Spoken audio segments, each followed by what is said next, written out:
This is the Farm Hop Life podcast. I'm Matt DeRozier. So I don't have Katie with me today. She is already in bed, and I am trying live streaming to YouTube, Twitter, and Float all at the same time.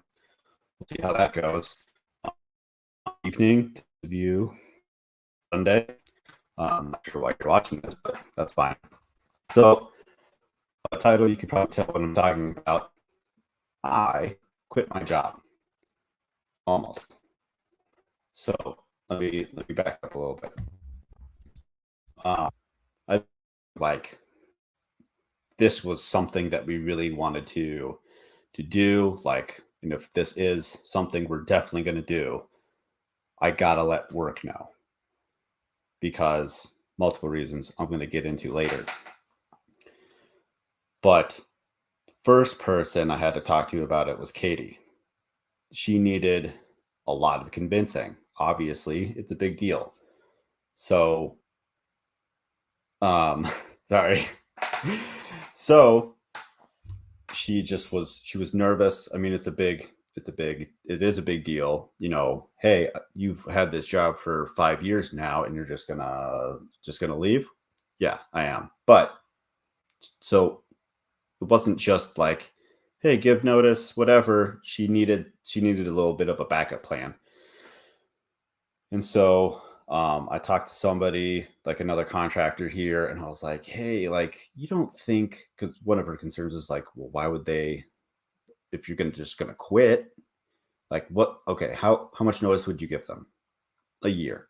I preferred like longer, like 18 months, but I'll give them a year and see how that goes.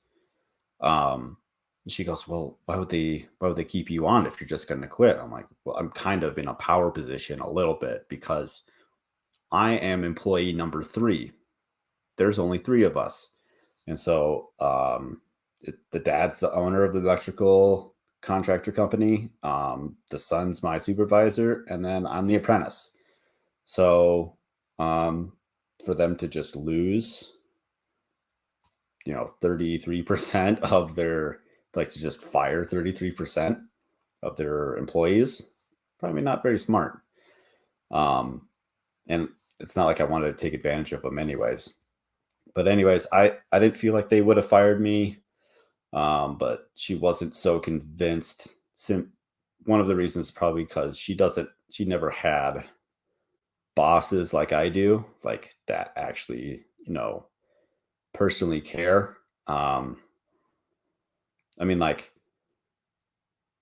after a year, I think after working them for them a year, I had emergency surgery, and they came and visited me in the hospital, which is kind of cool. And then, like, my supervisor, his daughter has been battling leukemia. She's been clear for some years now, but we had gone and visited her in the children's hospital in Spokane. So, like, it's personal, and um, it's what made it hard. Made it hard that it's personal. So I talked to a general contractor around here who was the one that actually built my house, and I was like, "Hey, you don't think they'd like fire me, would you?" He goes, "No, I doubt it. I just don't see them doing that." Because he's worked with them quite a bit, known him for many, many years. And so I'm like, "Okay, well, let's say they did. Like, would you hire me?" And he's like, "Yeah, I've seen the work that you do. Like, you do good work, and I know what you're capable of. So yeah, I'd hire you." I'm like, "All right, sweet." So I go back and tell Katie, "Hey, like, this guy said he'd hire me if need be." She's like, "Okay." Then she gave it like a couple more days. She says, "All right, you can tell him." And so 2 weeks ago, what day would that have been? I don't know. It was on a Friday. I, like, driving to work that day, I kind of felt like this was going to be the day. This is going to be the day that I tell him. Because it had just been like bottled up inside for so long, right? And so at the end of the day, all of us were at the shop and we were just kind of like BSing just a little bit, like not like I don't know, it's just kind of light BSing. You guys know what I'm talking about. And so before anybody was could have said like, well, I'm gonna head home, see you later. I was like, hey, you probably been wondering why I've been like probably noticed that I'm like so distracted lately at work. And they're like, well, yeah, um, you got a pregnant wife at home who's high risk, had to go see this specialist and that specialist, plus, an almost 2-year-old at home, whatnot, getting ready for the baby. And I'm like, yeah. And Katie and I have decided that we're gonna rent our house and move next year. And the owner took a couple steps back and sat on like the tongue of a trailer. And we talked about it for probably like an hour. They weren't they weren't mad. They were a little surprised. Well, I'd say very surprised. But they were actually pretty supportive. Yeah, they were bummed, but pretty supportive. And one of them actually said, like, I'm actually pretty jealous that you're gonna try to go do this. Like, put the house up like to rent or Airbnb and just go travel. And like, what are you gonna do for work? We'll just find odd jobs. Like, I'm doing like slow release of information. I'm gonna be like, hey, by the way, I started a YouTube channel and I'm on Twitter and blah blah. Oh, by the way, I'm doing remote interviews every week and all these things. Like, I'm just I'm just gonna find some odd jobs. I'm gonna pick up some work here and there, make ends meet. Rent around here's crazy. Airbnb prices is pretty crazy. I should work, and if it only lasts a year, it's a hell of a year. So, and so I gave him 12 months notice for quite a few reasons. The owner, he's in his late 60s now, is looking to retire, but I don't really think he's going to retire. He likes it. He still likes it too much. He just wants to like do less than he's doing now. So there's that. He needs a plan for that. We have 3 newer work trucks and 1 older work truck, and so they were like humming and hawing. Do we keep the old one as like a parts runner? Do we hire a new guy and give him that one? Which leads to, do we hire a new guy? And so they've been humming and hawing about hiring somebody else for the longest time. Just like one week, it seems like, or we need to hire somebody because we're slammed with work. Next week, okay, we're not going to hire anybody now because I just don't want to deal with the headache. And then the following week, like, I wish we could have some help. We're just buried here. And so for the last couple of months, been kind of trying to push them like to make the decision on their own. Like, will you just hire somebody because it'll make it easier on me to be able to give you this bad news. And so I unfortunately kind of had to force their hand to make the decision to hire somebody. And so finding the right person isn't easy either. That's why I wanted to go in 12 months. When I was leaving Minnesota, I gave my boss 3 months notice, and it took them like 2 months to find somebody to hire, and they fired him before I left. So, and the other guy that didn't do the hiring, he's like, we had to like hire like 5 people before we found you. And I was at that job for like a year and a half, almost 2 years, I think. And so what's kind of funny is when I told that job, hey, I'm quitting and moving to Montana, they also said, hey, I'm actually pretty jealous because they go like skiing in Utah and snowmobiling in Utah and stuff every year.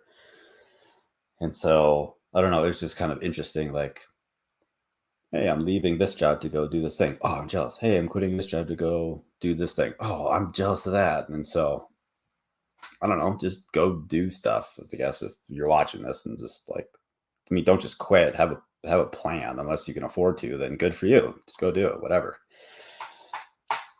So the following week after I quit, it was weird. Obviously, it was weird. It's like it'd be like having like your girlfriend tell you like, "Hey, I want to break up next year." Like after being like a 5-year relationship, that'd be pretty awkward. And so it was a weird tone. The owner, I was working with him a little bit off and on the following week, and he's like, man, I gotta tell you, like at the end of the day, Monday, so like the first day after the weekend of telling him, I gotta tell you, really didn't get that much sleep last night or over the weekend, because I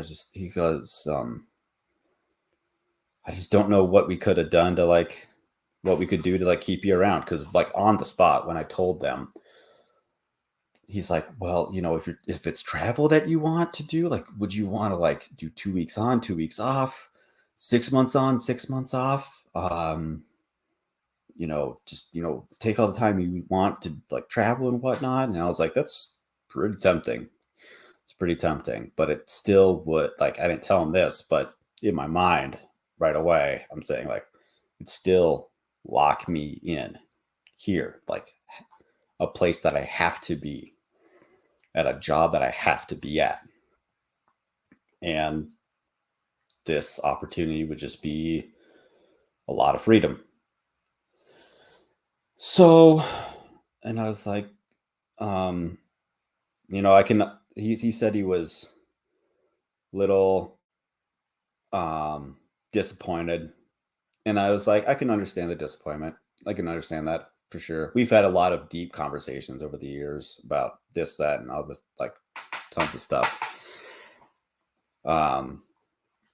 Which is kind of weird. I don't know. Maybe it isn't for having deep conversations with your boss. So like this isn't like something surprising that we would talk about. But I was like, yeah, I can understand the disappointment, because for him to put in the time and the energy and the money to train an apprentice, which is supposed to take 4 years. I'm on year 5 now. Expecting him to be a journeyman at the end of the 4 years. And, and now that's not going to happen. And when I first started this job, I was like, all right, electrician, whatever, all could be interesting. I'll give it a shot. This is by far the longest job I've ever had. By far. It was like everything was new. Everything was like, whoa, I want to learn about this. I want to learn about that. And I was like, oh, I'm gonna get my journeymans. I'm gonna get my master's. I'm gonna buy into being a part of the company and everything. And after about like year 4, I was like, still hadn't finished my book work. It's like 14 books and then a ton of pre-test questions. But I had gone to school for electronics. Didn't graduate, don't tell anybody. I had 9 credits left, and I couldn't get past this math class. She was just kicking my ass, and so I took it 3 times, and I'm like, I'm done. This is stupid. I don't need this stupid piece of paper. But I did pass all the um, like core classes, so those credits transferred, and I got exempt from having to do a bunch of book work. I still haven't done it. Just that book work, not my thing. Well, I'm sure a lot of you can relate. So I just now, like the last time I picked up, like tried to do homework was like 6 months ago, I think, and it's just been kicking my ass. It's the section, if you know anything about this crap. It's the pretest questions where you have to give the answer, write it in, and then the section of the code book that you found it in.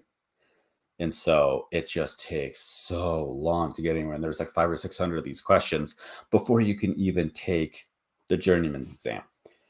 And so it's just been like super uninteresting for me. Just kind of like, oh, why bother for this dumb thing? And then, this thing right here started kind of picking up a little bit. There's been like positive interest and whatnot. So I'm like, hey, why would I keep doing this if why do I keep pursuing an electrical like journeyman's license if this is what I want to do, right? And so when I gave them like my notice, they were like, oh, I strongly suggest keep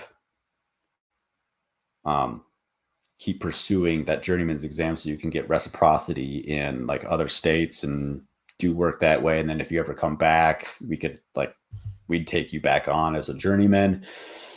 I'm like, yeah, that does sound kind of nice, like that safety net.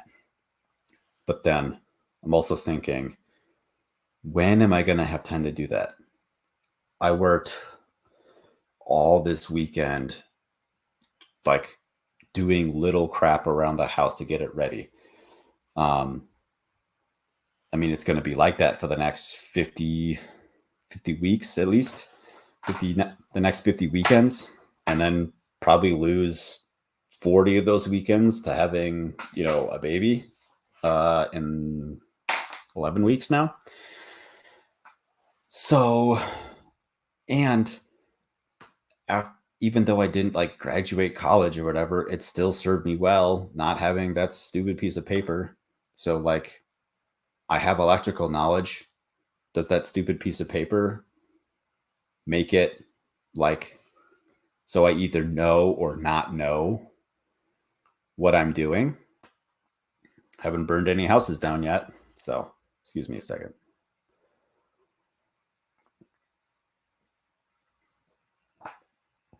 So that's really the majority of it.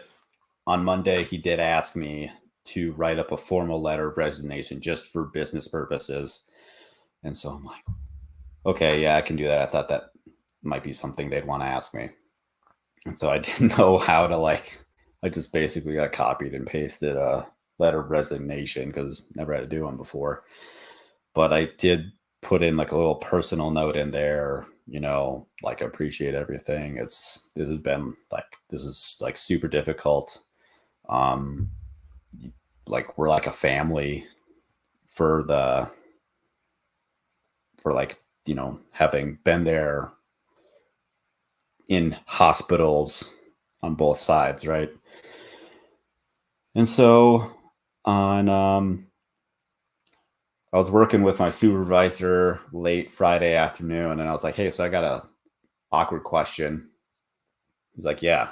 I'm like, have you guys, because it's been 2 weeks already, right?